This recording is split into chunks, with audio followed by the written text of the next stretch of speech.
მარო მაყაშვილი ცნობილი საზოგადო მოღვაწეების ოჯახში დაიბადა. მამა კონსტანტინე კოტე-მაყაშვილი ცნობილი პოეტი და მწერალთა კავშირის ერთ-ერთი დამაარსებელი იყო, ხოლო დედა თამარ გაბაშვილი ცნობილი მწერლის ეკატერინე გაბაშვილის ასული გახლდათ. მარო სწავლობდა ქალთა ქართულ გიმნაზიაში, რომლის დასრულების შემდეგ თბილისის უნივერსიტეტში სიბრძნის მეტყველების ფაკულტეტზე ჩააბარა. როზისას საბჭოთა რუსეთის მე-11 არმია შემოესია საქართველოს.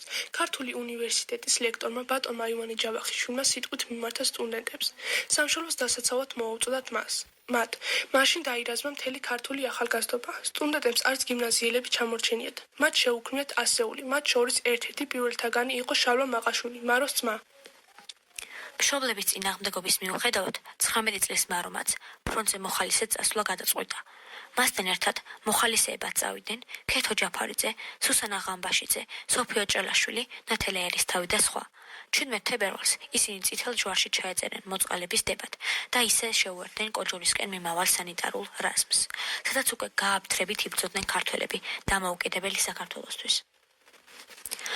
1921 წლის 19 თებერვალს მაროს გვერდით ყუმბარა გასკდა, ნამცხვერები კეფაში მოხვდა. 23 თებერვალს 21 იუნკერი სამხედრო ტაძრის ეზოში გათხრილი საძმო საფლავში დაკრძალეს. მათ შორის არის დასაფლავებული მარო მაყაშვილიც. 1918 წლის 20 მაისი.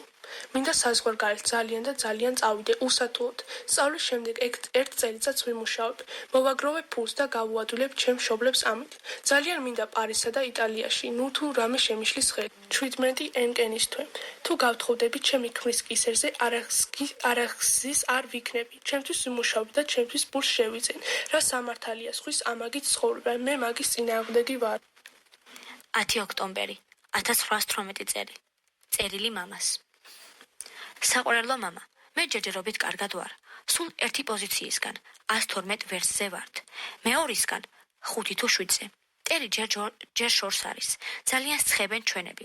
ძალიან აღრთოვანებულები არიან. ცუდად ხილი და შეუსეზადებელია რამე კბილები გამოგზავნეთ. თავს გაუფრთხილდით, კოცნით ბევრს. ისე არაცივა. მოგითხო ყველა ჩვენებს. ნუ გეშინიათ. გავიმარჯვებთ სახელოვნად. შენი მარო.